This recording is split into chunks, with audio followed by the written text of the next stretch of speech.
ఆ హీరోయిన్ వస్తుంది, ఆ పాతబడ్డ చీర తీసుకొస్తుంది, ఇలా కొంగేసుకొని అని వయ్యారంగా తిప్పుద్ది 3 సెకండ్లు. కర్రమగాలి ఆ టీవీ అక్కాయలు చూసిన కాడ నుంచి మగధీరలో కట్టింది, నేను కట్టాలా. ఇప్పుడు వాళ్ళ ఆయన పాపం పొద్దున్నే సర్ది కట్టుకొని పనికి పోతే వచ్చేది 500. ఏమో కోరుకున్న చీరే, ఆ పాడుబడ్డ చీరే, ఆ డట్టి చీరే, ఆ రామ్ చరణ్ కాజలు యాడ్ చేసినందుకు ఆ దరిద్రం అది 2 కోట్లు తీసుకుంటుంది. 2 కోట్ల నుంచి 3 కోట్లు ఆ యాడ్ చేసినందుకు. మీకు తెలీదు. పోనీ ఆ చీర అది కట్టుకుంటుందా అంటే అది కట్టుకోదు. ఆమె ఎక్కడ కొనుక్కుంటుందో తెలుసా చీరలు? అమెరికానో, జపానో, లండనో ఎక్కడికో పోయి వాళ్ళు చీరలు కొనుక్కుంటారు. మనమేమో పిచ్చోళ్ళలాగా అది కట్టుకుందని చెప్పి పాత చీరలు అది కట్టుకుని ఇలా ఊగితే మనమేమో షాపులకి వెళ్ళి చెన్నై షాపింగ్ మాల్, వస్త్ర shopping mall, south India shopping mall, ఆ మాలు ఈ మాలు అని మనం మన బతుకులన్నీ కూడా మాలు చేసుకొని అప్పులు చేసుకొని కొనుక్కొని వచ్చేసి మనం కట్టుకొని ఎంత బాగుంది. అది సరుకులు పెట్టిన 2వ రోజు ఆడండైతే మసిగుడ్డ కంటే దరిద్రంగా ఉంటుంది. కొన్నదెంత? 10,000. కారణం ఏంటో తెలుసా? పనికి మాలినటువంటి పరిస్థితులన్నిటి కూడా వెంబడించుకుంటూ వెళ్ళిపోతూ ఉన్నాం. నువ్వు ఎన్ని క్రిస్మస్లు చేసినా, ఎన్ని ఆరాధనలకు వెళ్ళినా, నీ బ్రతుకు మారకపోతే, నీ పరిస్థితి మారకపోతే, నీ ఉద్దేశాలు మారకపోతే, నీ తలంపులు మారకపోతే, నువ్వు ఎందుకు పనికి రాకుండా దేవుణ్ణి పక్కకు పెట్టి నీ ఇష్టానుసారమైన జీవితంలో నువ్వు జీవించి పందిలాగా బురదలో పొరిని డొర్లితే నువ్వు ఎన్ని క్రిస్మస్లు చేసినా వ్యర్థమే. హల్లెలూయా. యేసయ్య మనకు కావాలంటే మనం పెంట కుప్పతో సమానంగా మన జీవితాన్ని ఎంచుకోవాలా. హల్లెలూయా. లోకమంతా కూడా చెత్త దుమ్ము ధూళి అనుకున్నాడట ప్రభు. ఎందుకంటే ఆయన హస్తకృషి చేయాలండి, అవన్నీ ఆయన తయారు చేసినాయి. దాని మీద ఆయనకు అవసరమా? ఆయన ఉండే ఆ రాజ్యము చాలా మహిమ కలిగింది, బంగారపుదది.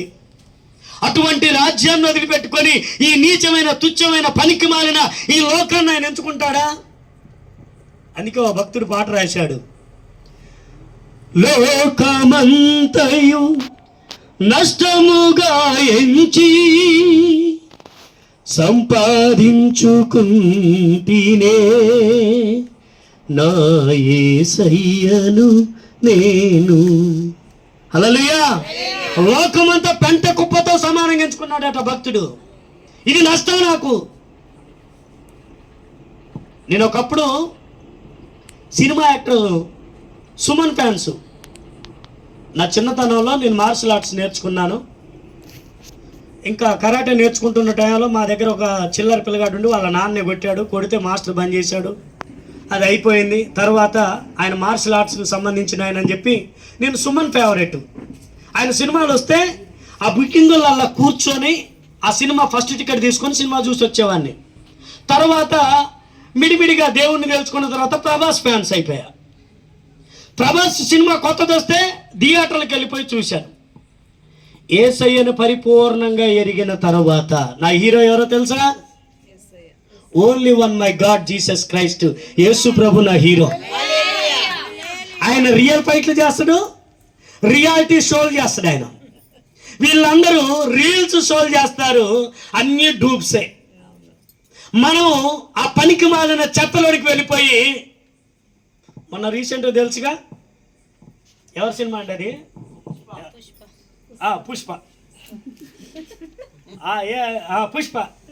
పుష్పకి వెళ్ళిపోయి పాపం హైదరాబాద్ సంధ్యా థియేటర్లో నాకు ఆ అక్క మీద కోపం వస్తుంది. చచ్చిపోయింది కానీ పాపం. కుర్రోడేమో 3 సంవత్సరాల పిల్లగాడు. నీ బ్రతుక్కి పుష్ప సినిమా అవసరమా? ఫస్ట్ షో టిక్కెట్లు అవసరమా నీకు? ఆ పుష్ప చూడకపోతే నిన్ను కొట్టిండా? ఆ చిన్నపిల్లని వేసుకొని టిక్కెట్ల కోసం వెళ్ళిపోతే అసలే కుర్రకారు కేరింతలేసి గంతులు వేస్తూ ఉండే.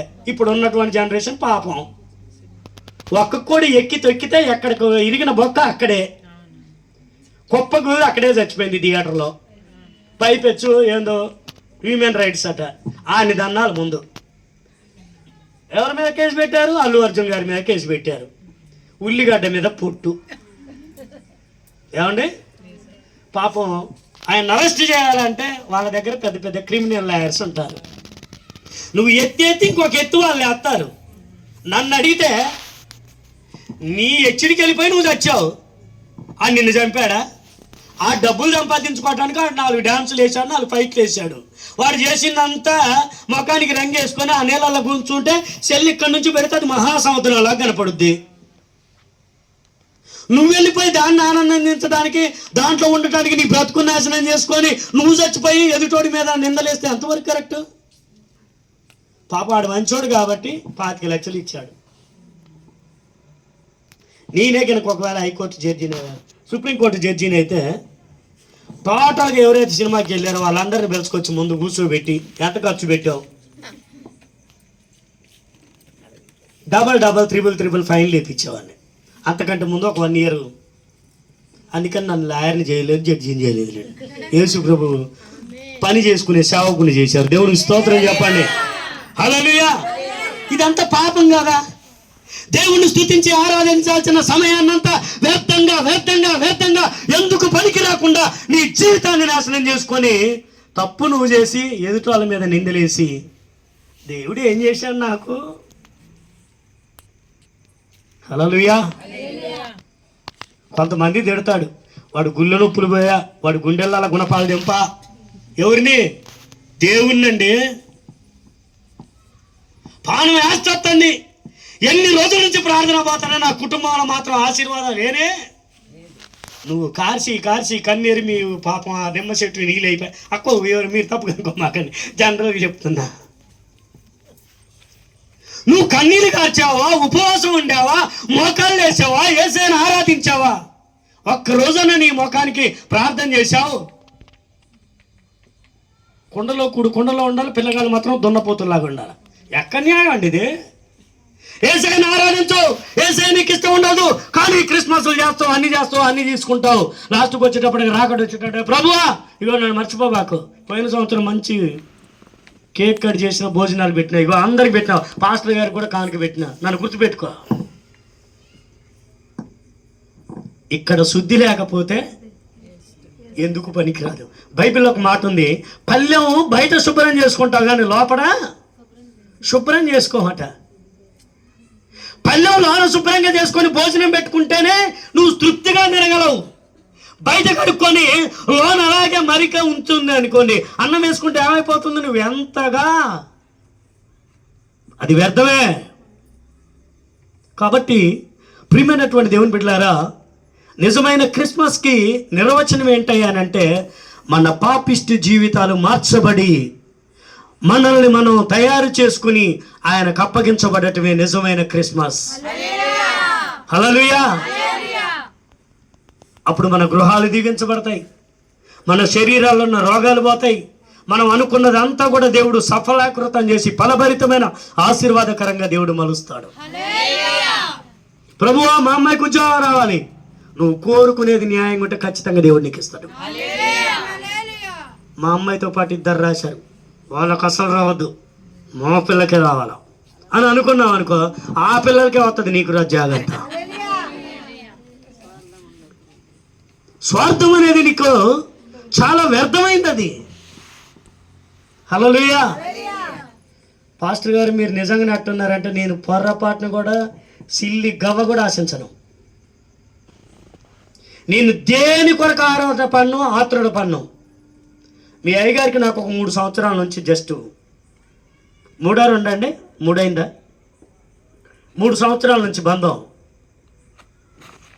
నా లైఫ్ స్టైల్ అంతా డిఫరెంట్గా ఉంటుంది. నలుగురికి నచ్చినది నాకు అసలే నచ్చదు. మీరు పాట వింటారుగా, మీకు కూడా తెలుసా అయ్యగారంటే మనం రోడ్డు మీద పోతుంటే వింటా ఉంటాం, చెవులు పాపిస్టీగా. నలుగురికి నచ్చింది నాకు నచ్చదు. నా లైఫ్ స్టైల్ వేరు, నాకు నచ్చిందే నేను చేస్తా. నీకు నచ్చింది చేయాలంటే నాకు నచ్చదు. హల్లెలూయా. నాకు నచ్చేది ఏంటయ్యానంటే ఈ పరిశుద్ధ బైబిల్ గ్రంథంలో దేవుడు ఏదైతే రాచాడో ఇదొక్కటే నాకు నచ్చుద్ది. దీన్ని అనుసరించి మాత్రమే నేను నడుచుకుంటా, దీన్ని మాత్రమే నేను వెంబడిస్తా. ఇదే నా జీవం, ఇదే నా జీవితం, ఇదే నా బ్రతుకు, ఇంకా వేరే ఏమీ లేదు. నేను ప్రతిరోజు క్రిస్మసే చేస్తా.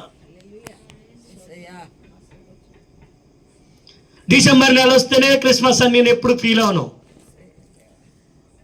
మా సంఘంలో ప్రతి వారంలో గృహ కూడికలు ఉంటాయి.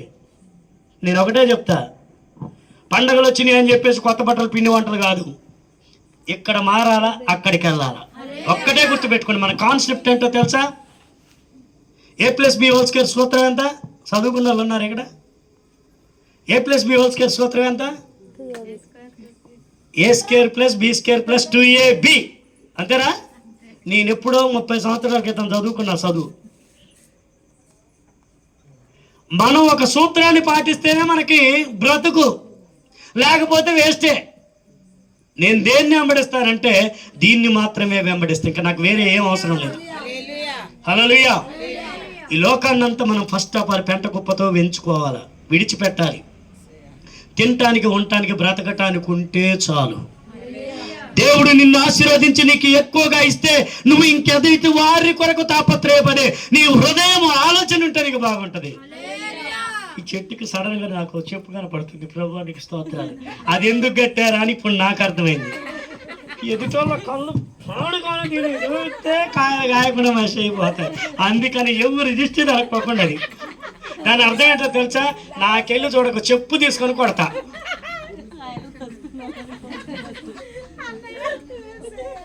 సడన్ గా దేవుడు చూపించండి, ఇదేంట్రా నాయన అనుకున్నాను. దేవుడికి స్తోత్రం. క్రైస్తవులమే పండుకునేటప్పుడు చీపిరి కట్ట మొత్తలల్లా, 2 చెప్పులు మొత్తలల్లా. హల్లెలూయా. మీ అందరికీ దండం పెట్టి చెప్తున్నా, పండుకునేటప్పుడు చీపిరి కట్టలు, పొరక్ కట్టలు ఏమేమాకండమ్మా. మన బతుకు పొరక్ కట్ట కంటే హీనం అయిపోద్ది, చీపిరి కట్ట కంటే శాండాలం అయిపోద్ది. ఏమండి, చీపిరి కట్ట దేవుడా యేసుప్రభు దేవుడా? చెప్పులు దేవుడా యేసుప్రభు దేవుడా? మరి ఎందుకండి అది? అక్క, if you don't feel that you, I'm extremely sorry. But నేను ఓన్లీ మనం దేవుని బిడ్డలం కాబట్టి మనల్ని చూసుకొని మన స్టైల్, మన స్టైల్ అంటే మన లైఫ్ స్టైల్, మన దేవునితో సహవాసాన్ని చూసి ఎదుటి వ్యక్తి మనలాగా ఉండాలని కోరుకోవాలి. హల్లెలూయా. తీసేస్తావు కదక్కది. దేవుని స్తోత్రం. మీలో ఎవరైనా చీపిరి కట్టలు ఎత్తే తీసేయండి. ఎందుకంటే నువ్వు క్రిస్మస్ చేసినా వ్యర్థమే. పొరకట్లు వేస్తున్నావా, చెప్పులు వేసుకుంటున్నావా, ఇంకేమైనా చేస్తున్నావా, తీసేసి. కొంతమంది ఏం చేస్తారు తెలుసా? మిరపకాయలు, వెంట్రుకలు, ఉప్పు బాగా మండుతున్న కనక నుప్పుల కనుక నేర్చుకొచ్చి దాంట్లో వేసి వీళ్ళు ఊస్తే ఎదుటున్నాడు ముఖం నిండా. ఏమండి, గుర్తు పెట్టుకోండి, ఒక్కటి గుర్తు పెట్టుకోండి, మన దేవుడు కంటే బలమైన వాడు ఈ ప్రపంచంలోనే లేడు. మన దేవుని శక్తికి మించిన శక్తి ప్రపంచంలోనే లేదు. నిజమైన దేవుడు, లోకరక్షకుడు నిన్ను నన్ను ఈ లోకం నుంచి వెళ్ళిపోయిన తర్వాత తీసుకెళ్ళి అక్కడ పెట్టుకుని తల్లిలా లాలించి బిడ్డలా పాలించి నిన్ను పెంచి పోషించే దేవుడు నా ప్రభు అని యేసుక్రీస్తు. హల్లెలూయా. ఎన్నేళ్ళున్నా ఎన్నాళ్ళున్నా ఈ లోకాన్ని విడిచి మనం ఖచ్చితంగా వెళ్ళేవారమే, వెళ్ళిపోవలసిన వారమే. లేదు నేను ఖచ్చితంగా బ్రతకాలి అని చెప్పి ఇంట్లో పోయి తలుపులు వేసుకుంటావా, గుంజకు గట్టిగా కట్టేసుకున్నా అక్కడి నుంచి తీసుకెళ్తాడు. మరణం ఎటు నుంచి వస్తుందో నీకు తెలీదు.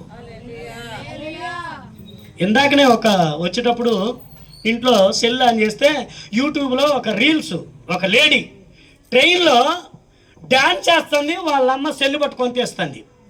ట్రైన్లో ఎక్కడో తెలుసా? మొత్తం ఉంటుంది కదా డోర్ దగ్గర, ఇలా ఇలా ఇలా ఇలా అని రీల్స్ చేసుకుంటే ఇట్లా అనిపోయింది. ఊడి ఎనిక్కిపడ్డది, స్తంభం తగిలితే ఈ తలకాయ కట్ అయింది. మొండం ఎక్కడ పడదో తెలీదు. మళ్ళా కింద వీడియో, నుజ్జు అయిన బాడి, తలకాయ ఆనుమాలు కూడా దొరకలే. పరలోకం పోద్దా? ఇప్పుడు ఆమె చేసిన రీల్స్ వల్ల ఏమైనా లైక్లు వచ్చి కోట్ల రూపాయలు వచ్చినాయి అనుకుందాం, వచ్చి రేసి తింటుందా? వేస్ట్ అండి. మన పిల్లల్ని పెంచే విషయంలో మనం జాగ్రత్తగా ఉండాలి. ఎందుకంటే బాలుడు నడవవలసిన త్రోవని వాడికి నేర్పించాలి, వాడు పెరిగి పెద్దవాడైన తర్వాత వాటి నుంచి తొలగిపోడు. తల్లిదండ్రులారా, అక్కజెల్లెలారా, అమ్మలారా, మీ అందరికీ నా 2 చేతులు ఎత్తి వందనాలు చెల్లిస్తూ ఉన్నా. మీ పిల్లల విషయంలో జాగ్రత్తగా ఉండండి. మీ జీవితాన్ని యేసయ్య కోసం అంకితం చేసుకోండి. మీ పిల్లల్ని ప్రతి ఆదివారం సండే స్కూల్కి పంపించండి. అప్పుడు మీరు చేసే ప్రతి పని మీ ఇంట్లో ప్రతిరోజు క్రిస్మస్సే. హల్లెలూయా. ఈ డిసెంబర్ మాసం వస్తేనే కాదండి, నీకు ప్రేరేపణ కలిగితే నెలలో 2 సార్లు పెట్టించుకోకరు కొడుక. నువ్వు ఎంతగా దేవుడితో ఉంటే అంతగా దేవుని స్తోత్రం చెప్పండి. నా మాటలు కోపంగా ఉన్న వాళ్ళందరూ గట్టిగా చెప్పండి హల్లెలూయా, హల్లెలూయా.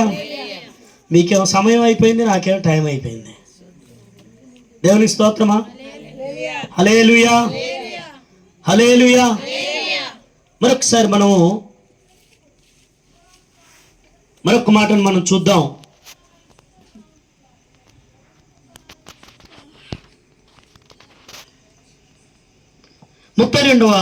ఇర్మియా గ్రంథం 32వ అధ్యాయము 41వ వచనాన్ని మనం చూస్తే, ఇర్మియా 32:41. ఇర్మియా గ్రంథం 32వ అధ్యాయము 41వ వచనం. వారికి మేలు చేయుటకు వారి యందు ఆనందించుచున్నాను. నా పూర్ణ హృదయముతోను నా పూర్ణ ఆత్మతోను ఈ దేశములో నిశ్చయముగా వారిని నేను. గట్టిగా స్తోత్రాలు చెప్పండి. నా ప్రభు చెప్తున్నాడు ఈరోజు, ఆయన పూర్ణ హృదయంతో ఆయన పూర్ణ ఆత్మతో మిమ్మల్ని బలంగా, మీరు ఎక్కడైతే మీ రాజు తండలో ఉన్నాడో అక్కడే దేవుడు మిమ్మల్ని ఆశీర్వదించబోతా ఉన్నాడు. నిశ్చయముగా వారిని ఏం చేస్తాడట? దేవుని యొక్క రాజ్యంలో నాటించేస్తాడట. హల్లెలూయా. కాబట్టి క్రిస్మస్ చేస్తున్న అక్క చెల్లి, మన జీవితానికి ఒక ముగింపు, మన బ్రతుకు ఒక అర్థం, మనం చేసే ప్రతి పనికి ఒక ఆలోచన కలిగి ఉంటే నిజమైన క్రిస్మస్కి అర్థం ఏంటో తెలుసా? నీ బ్రతుకు మారాలి, నీ పరిస్థితి మారాలి, నీ ఉద్దేశాలు మారాలి, నీ ఆలోచనలు మారాలి, నీ నడవడిక అంతా కూడా మారాలి. నువ్వు మారాలి. ముందు నువ్వు మారితే నువ్వు చేసే క్రిస్మస్కి ఒక అర్థం ఉంటుంది. నువ్వు మారి దేవుడికి నీ మనసును అప్పగిస్తే అదే నిజమైన క్రిస్మస్. ఆయన పుట్టిన దానికి అర్థం. ఆయన పుట్టిందే పాపుల కొరకి, ఆయన వచ్చిందే నిన్ను రక్షించడానికి, ఆయన వచ్చిందే నిన్ను తీసుకెళ్ళి అక్కడ ఉంచడానికి. అంతేగాని కేకులు కట్ చేయండి, పిండి వంటలు తెచ్చుకోండి, బట్టలు కొనుక్కోండి, భర్తలతో గొడవలు పెట్టుకోండి, భార్యలను కొట్టండి అని చెప్పి దేవుడు చెప్పలేదమ్మా. చివరికి ఒక మాట చదివి ముగిస్తాను. ప్రకటన గ్రంథం 7వ అధ్యాయము 14వ వచనం. ప్రకటన గ్రంథం 7వ అధ్యాయము. అందుకు నేను, అయ్యా నీకు తెలియదనగా అతడు ఇలాగు నాతో చెప్పెను, మీరు మహాశ్రమల నుండి వచ్చిన వారు గొర్రె పిల్ల రక్తములో తమ వస్త్రములను ఉతుక్కుని వాటిని తెలుపు చేసుకొనిరి. దేవుని స్తోత్రం చెప్పండి అమ్మా. హల్లెలూయా. మనం అంటామట, అయ్యా నేను నీకు తెలుసా అంటే ప్రభు అంటాడట, నువ్వు నా రక్తంలో, నువ్వు అక్కడికి వెళ్ళిన తర్వాత నేనెవరిని అని నువ్వు పరిచయం చేసుకోవాల్సిన అవసరం లేదు. ఎందుకంటే గొర్రె పిల్ల రక్తంలో నువ్వు కడగబడ్డావు, ఆయన రక్తంతో ఉతక స్నానం చేయించబడ్డావు. ఇంకా నీకెక్కడదండి, ఎవరిని నాపెట్టాలు? క్రిస్మస్కి అర్థం ఏంటయ్యా అంటే నీ కుటుంబం మారాలి, నువ్వు మారాలి, నీ పరిస్థితులు, ఉద్దేశాలు అన్నీ కూడా మార్చబడి నువ్వు దేవుని కొరకు కట్టబడటమే నిజమైన క్రిస్మస్. అదే క్రిస్మస్ ఆరాధన. హల్లెలూయా. కాబట్టి అలాగే లేచి నిలబడదాం అందరం.